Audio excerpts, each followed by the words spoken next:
Hello, everybody, and welcome to a new episode of shOUT, which is a program by PACE, People Acting for Change and Equality. Today we are talking about the Gay and Lesbian Film Festival 2013, and I have here as our guest Jeremy Abbott, who is in charge of the festival this year. And I guess before we get started on talking about all that is Film Festival, when is the festival? The film festival is Friday, September 6th through Thursday, September 12th at the Robinson Film Center in Shreveport. And this is our 5th year for doing it with the Robinson, and we love working with them. It's been a great experience. Well, is there anything that makes this particular year different from previous film festivals? I think the most important thing about this year's festival has been the inclusion of more films. We really want to focus on telling the story of the LGBT community in as many ways as possible, because what people don't know, especially in places like Shreveport or Louisiana or the South, is that the LGBT community is much more diverse than what you see a lot of times in mainstream media. And so the film festival gets to show you all those different sides, what our struggles are, what we're trying to fight for, and why being an advocate for the LGBT community is so important. I know that the big film this year is Southern Baptist Sissies, and we're going to be joined by Dell Shores and Emerson Collins, who is Dell is the director of Southern Baptist Sissies, and Emerson Collins is the producer and also stars in the film, and they're going to be joining us via Skype from Los Angeles in a few minutes. How many films is there total in the festival? I want to say there's 11 films plus a shorts program. Oh, okay. So there's going to be a compilation of shorts. Yeah, and that's on Wednesday night at, I want to say 7 p.m. And I think there's 12 shorts this year, or 11 or 12. And it's really it's one of our most popular things to go see. One of the shorts this year is based on the School of Rock cartoons, so I'm really excited to see that one. Who chose the films? So my awesome friend Brad Campbell has steered the film selection committee for at least the last 3 years, if not every year that we've done it. And his dedication to the process is truly admirable. He's just got a great insight for what makes the perfect films for our film festivals. And so we've got an amazing slate this year, and I can't thank Brad enough for that. Yeah, he always does such a great job.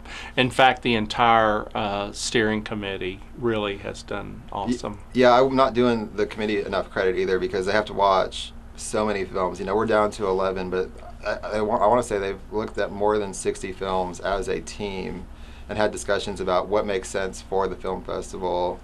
And I know they had a really hard time paring them down to the ones that we're showing this year.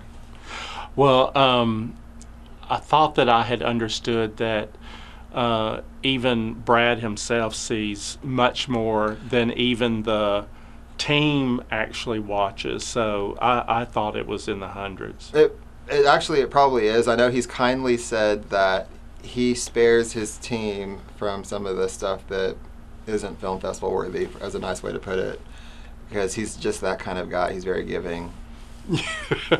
So what are there any standout films besides obviously Southern Baptist Sissies, which is going to be the kind of the focus film this year, the one that we're going to show Saturday night? Well, okay, Southern Baptist Sissies is a big deal because we have Dell Shores and Emerson Collins and Willam Belli coming, and they're all part of the film, either as a director or producer or an actor. And they're going to be at the reception, which is on September 7th at 5:30 p.m. And there are still very few tickets available. So if you want them, get them as soon as you get done watching this. But I would say that no film is really more important than any of the others. We were just really fortunate to have such great people willing to fly down here and be a part of our film festival.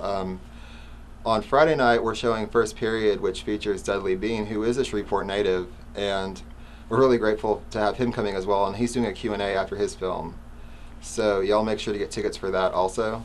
And that's the other big one. We're also doing panel discussions for Heterosexual Jill on, I want to say, Monday night, and we're doing a panel discussion for Submerged on Wednesday night. The panel discussion films have always been really popular. People like those. I highly encourage it because it gives you to see it, because it gives you the opportunity to get local perspectives on why that film is important to the community, especially locally.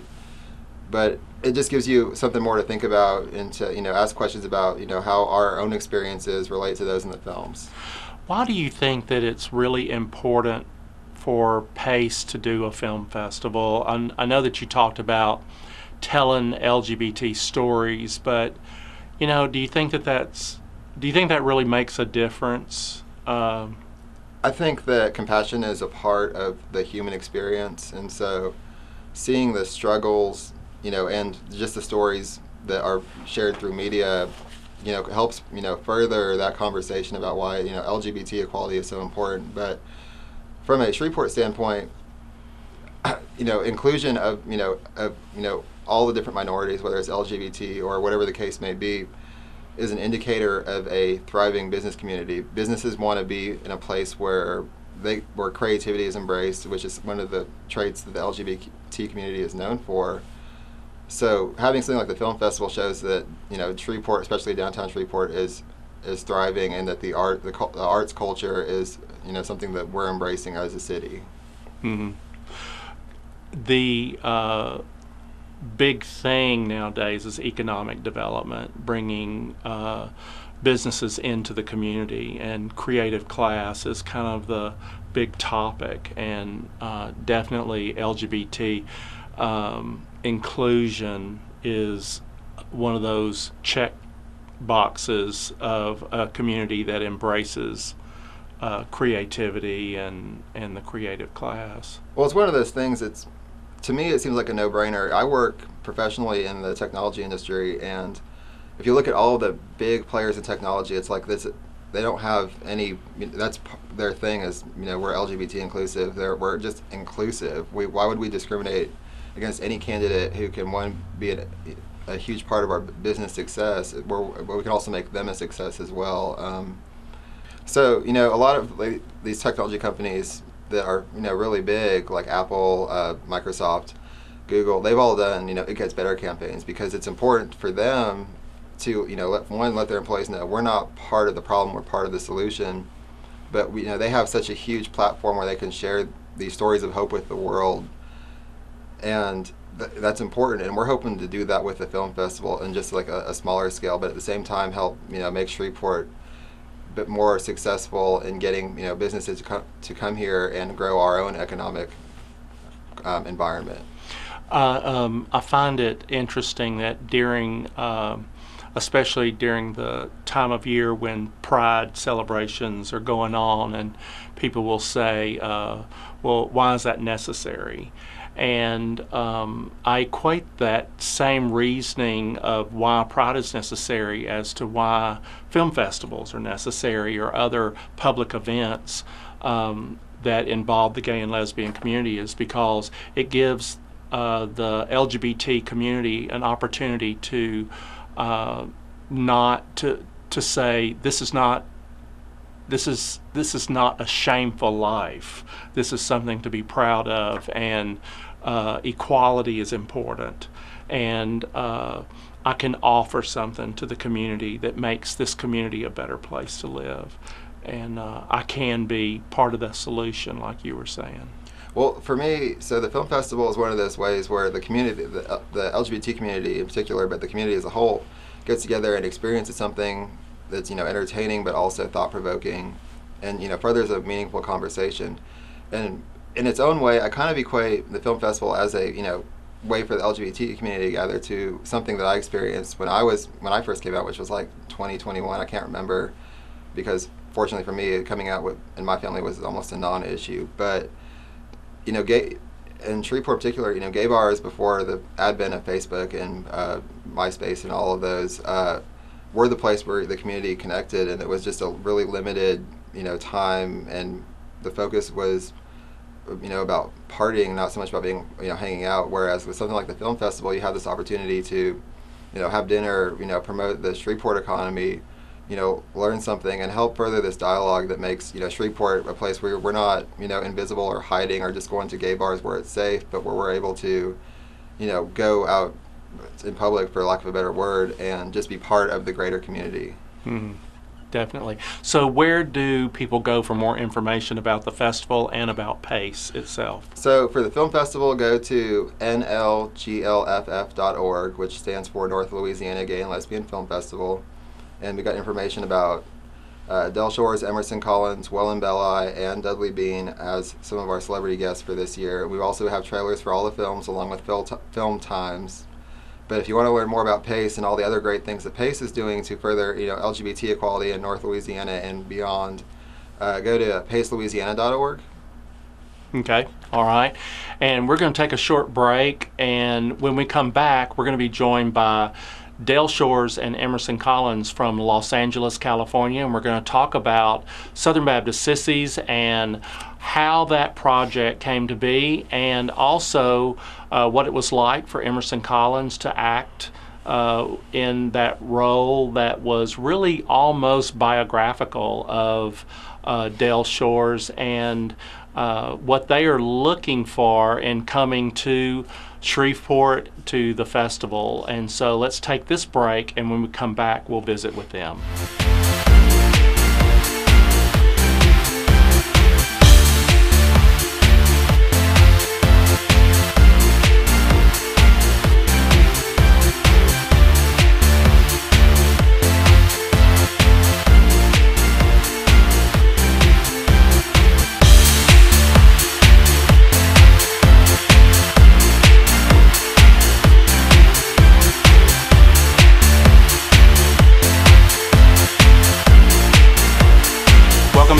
Break. We are joined all the way from Los Angeles, California by director Del Shores and also Emerson Collins, who stars in and is producer of Southern Baptist Sissies. Thank you guys for joining us.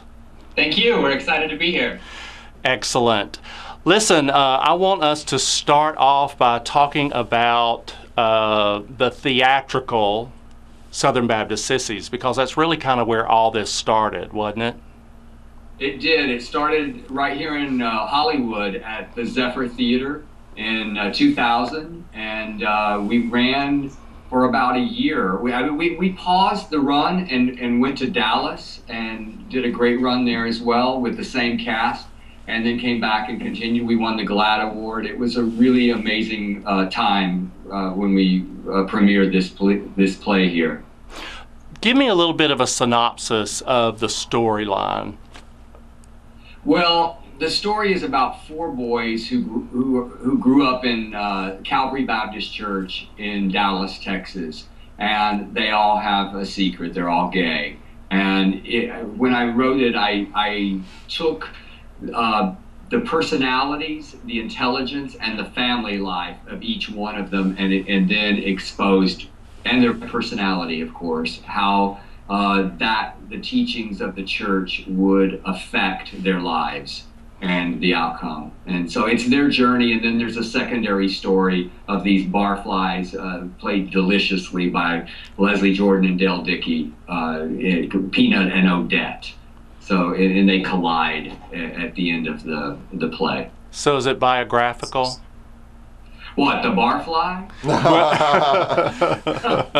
No, I always say that each sissy is a piece of me. I really feel like Mark is closest to me, especially at the time when I wrote the play. I had a lot of anger. I was trying to figure out how to define my own spirituality given how I was raised, and so I took Mark on a journey as Del Shores went on a journey. So this play was very therapeutic for me, and the movie continues to be. It's just been a very rewarding piece of my career, and I love this piece. They say you shouldn't have favorite children or favorite plays, but this one will always be my special child.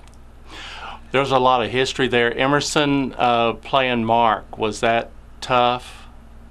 I mean, yes. As an actor, it's definitely the most complex and challenging character I've ever been fortunate enough to play. Because the range within the play of playing him from 8 years old all the way to an adult is not something you typically get to do in a film. I mean, the theatrical conceit makes it difficult. That's Delford's dogs in the background here at our office at his house in Hollywood, California. But for me, it was important to get it right, since he is the center of the piece, and be able to share as he sort of narrates and pulls all of the characters and the pieces together, and also to be playing Del Shores in a way added an element of really making sure that I got it correct. So did the two of you spend a lot of time together in trying to get Mark right? Emerson had history with this play as well. The way that I met Emerson, he was doing a production of this at Uptown Players in Dallas, and he was actually playing the role of Benny. So Emerson really had a sense of who Mark was, and he had seen 2 or 3 people besides himself play this role. And I didn't have to work too hard with Emerson in directing him. He really just immediately embodied this character for me, and it was a lot of times that people say, oh, you did such a great job directing this actor or this actor, but I always say, when they sing your song, you don't have to work too hard. And this entire cast sang there was harmony and melody, and the tenor was there. Everything was just really in sync, and the entire cast just got it, all of them. Emerson, did you have a similar religious background that you were able to pull from? Yes, I mean, I grew up in Texas. My dad is a Southern Baptist music minister, and I went to Baylor, the world's largest Baptist institution. So it is definitely a world I'm familiar with, and able to connect to the experience that is shared through the show. And although there's a couple of years difference in our age, I also went to Baylor, and my dad's was a Southern Baptist minister before he passed. So we have a lot in common. He was a senior when I was a freshman. Uh-huh. I think I was a senior when he was born. We don't even have to. Seriously, I think I was. We don't even have to go there. So what motivated you to take the theater production and turn it into a feature film? That's a leap. It was passion.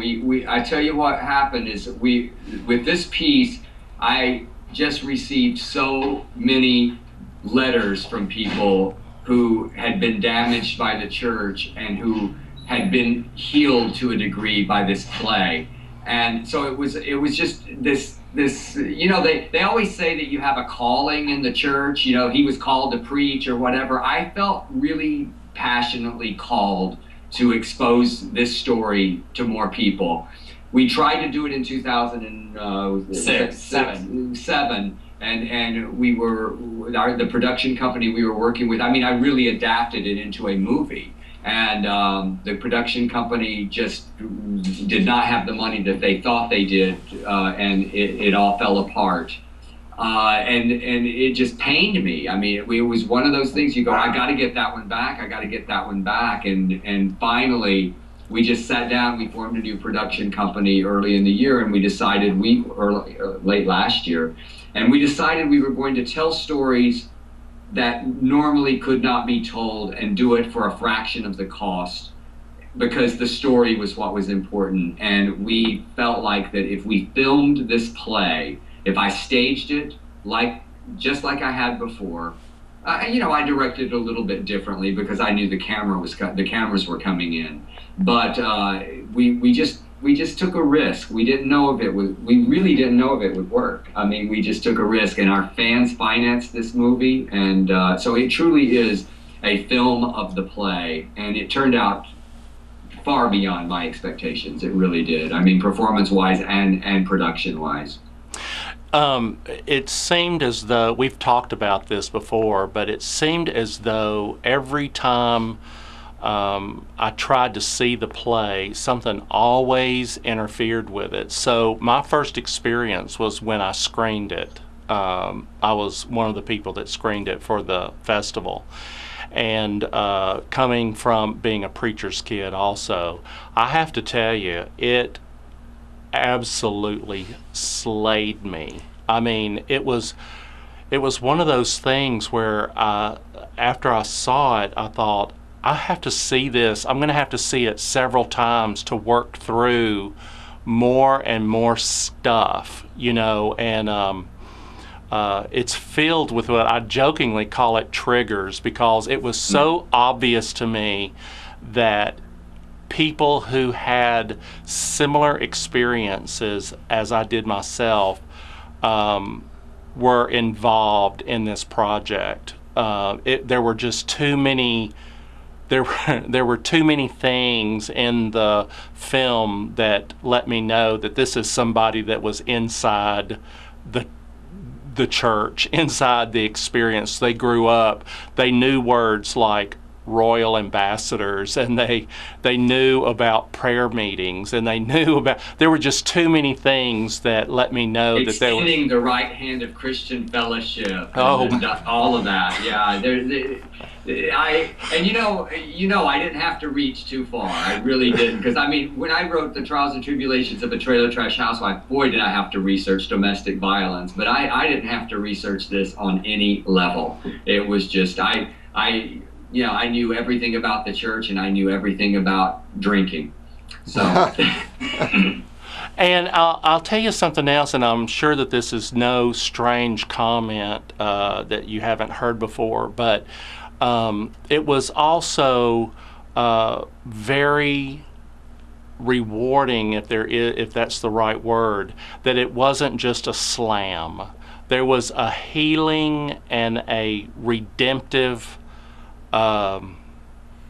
component in the whole experience of watching the film, and I think that that's probably, if I can speculate, one reason why it is so incredibly popular is because the film is really touching on not only the experience of pain, but it's also touching that redemptive experience too that so many people went through. Don't you agree?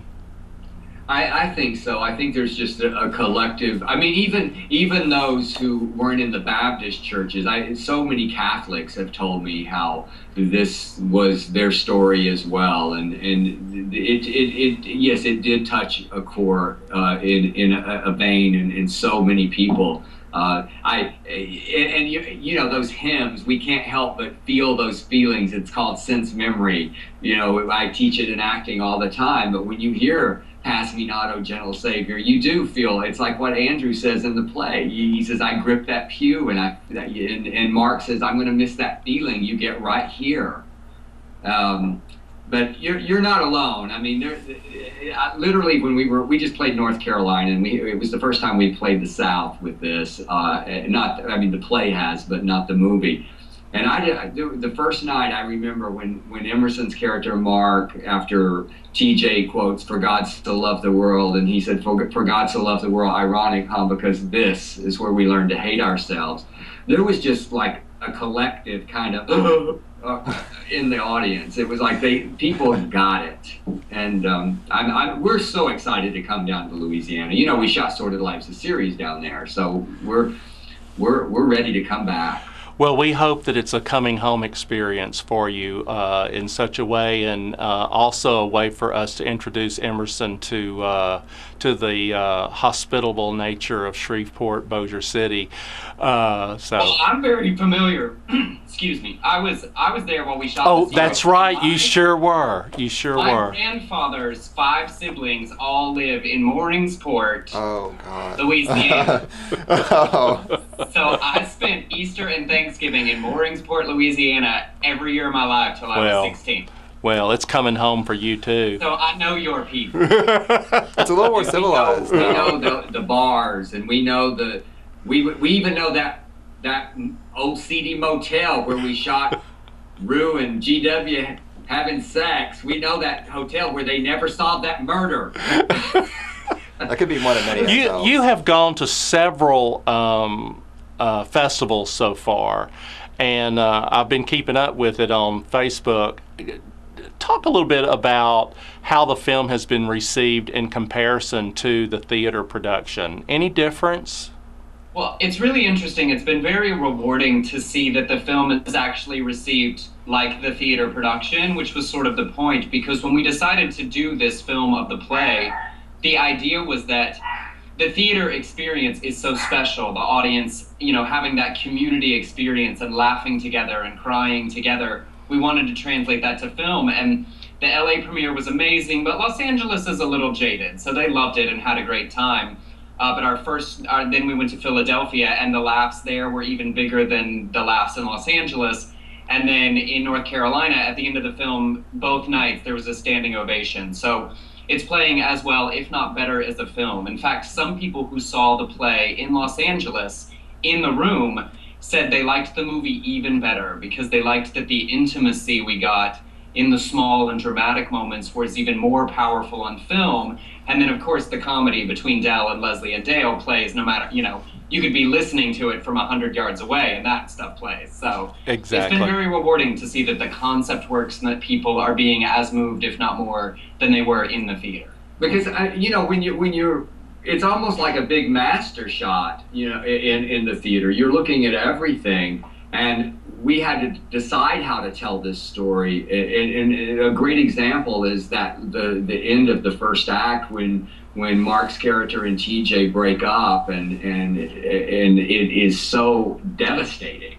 And it was always devastating on stage, but it's beyond devastating on film because you see those boys and you see those tears, and then that music comes in and Willam Belli sings "Don't Look Back," and then Matthew's character Andrew. It's crazy at how you can decide what to feature in the play through film, and it can become much more poignant and dramatic. Well, we have a couple of clips that we want to show everybody that y'all brought, and do you need to set up the first one, Peanut, with Leslie Jordan and? No, this is their introduction, and they take care of themselves. Okay. They introduce themselves. Okay, well, let's show that first clip, and then we'll talk a little bit about it afterwards. My name is Preston Leroy, but folks just call me Peanut. Nice to meet you, Peanut. Here's to backsliding Baptists. Here's to backsliding homosexual former Baptists. Here's to sinners in need of redemption. No, honey. I'm not a lesbian. I'm an alcoholic.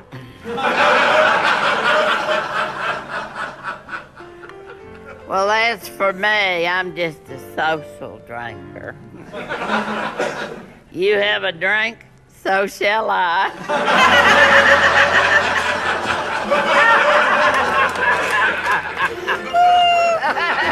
That's a good one. Oh, no. I like to come here because there's just no judgment with you people. The gays don't seem to judge your behavior like other folks. Ho, ho, ho. They just let drunks be drunks, you know?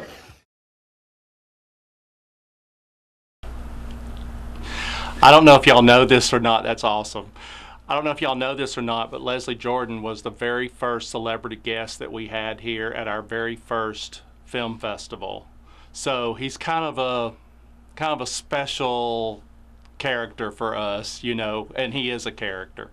At all times. How was it working with him and Dale Dickey? Well, it doesn't get better. I mean, it just is. Well, for one thing, both of them come extremely prepared. So you can we shot their scenes so fast and furious because they had done them before, and they had both won. I mean, both of them won the biggest awards in LA for those roles in theater. So they're joys. I mean, first of all, Leslie Jordan is the funniest actor I have ever worked with.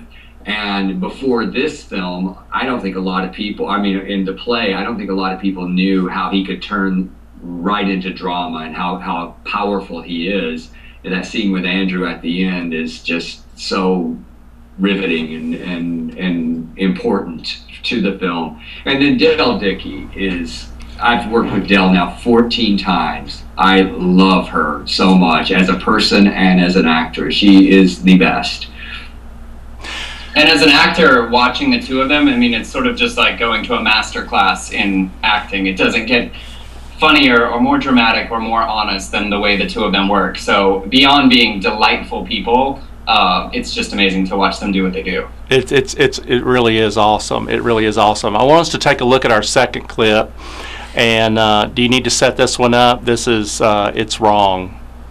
This is the two boys have begun their relationship with the sort of physical grappling that often occurs in adolescence, and this is what happens when they actually try to talk about it out loud as being something more than hormonal teenage behavior. Okay, let's take a look. It's wrong. I want to live my life for Jesus. I gotta go. No, let go of me. Let go of me. No, TJ, please, please. I know you feel it too. You're just scared. I'm scared too. We have to love girls, Mark. We can't kiss. We can't love each other. We just can't love. Not like that. It's wrong. How can love be wrong? Because God says it is. That kind is wrong. It says so in the Bible. Well, then I think that God's wrong. Shut up. Because I just know shut how up. I It's feel, Satan. and I know I it's can't the help demon, it, and I he's love making you. us have these No, feelings. TJ, It's over. please, It's over. That stuff is over. Stay away from me.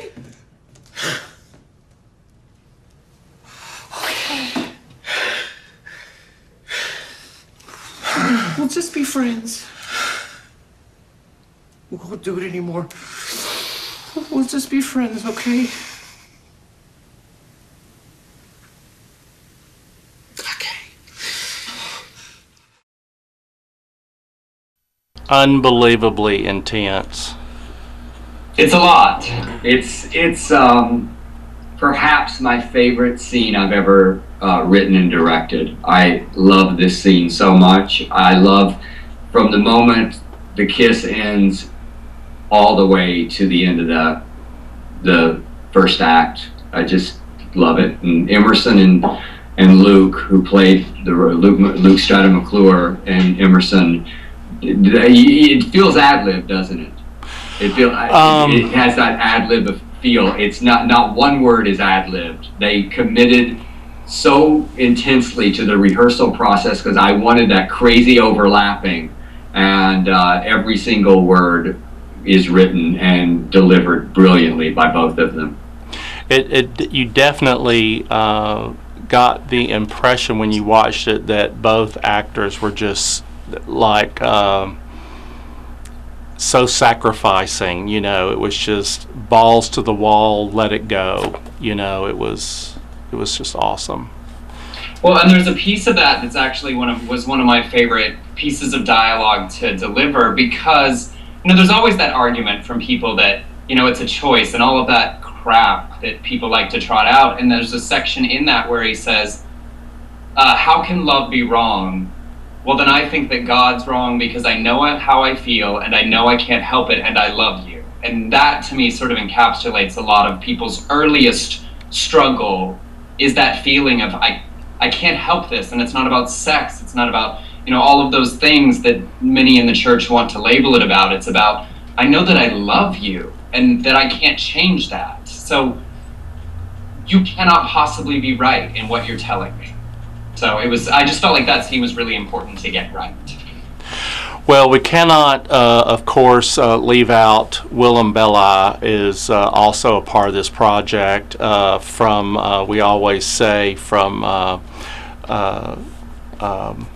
drag Hall of Fame or drag fame. What was it like working with Willam? Well, Willam is a mess in a very good way. I adore him. He is one of the wittiest people I've ever met. I mean, you throw something at Willam, he will throw it right back at you. And you know, he didn't grow up this way, and so he had to really be open to listening to our discussions with how this affected us, so that he could then channel that. Luke McClure also grew up with no religion, very liberal household, was in France. He grew up in France, so he had to, unlike, you know, I said I didn't have to reach too far. They really had to work at this, and I love Willam's performance. First of all, as you know, I mean, he's just stunning as a drag performer, as a personality. But he also, when he turned in those monologues, when he talked about the rapture, it's one of my favorite pieces of the film is Willam's delivery of that, because the fear that you see in his eyes. And I got a great letter from somebody over the weekend, and they said that they had a new respect for Willam Belli because they knew he was funny, they knew he was a great drag personality, but they had no idea what a great actor he was. Now, in that, I have a good Willam story, because Willam likes nice things, and during the rehearsal process, he had brought a pair of shoes to wear for his Dolly Parton number, and being at the theater as the producer all the time, and we were cleaning up one day, and someone asked me, you know, are those our shoes? And there was stuff left over from a previous production, and I said, no, they're not. Willam comes in the next morning and says, where are my Dolly Parton shoes? And I said, where were they? And he said, over there. And I said, oh, I might have let someone throw them away. And he said, well, those were $800 Louboutins.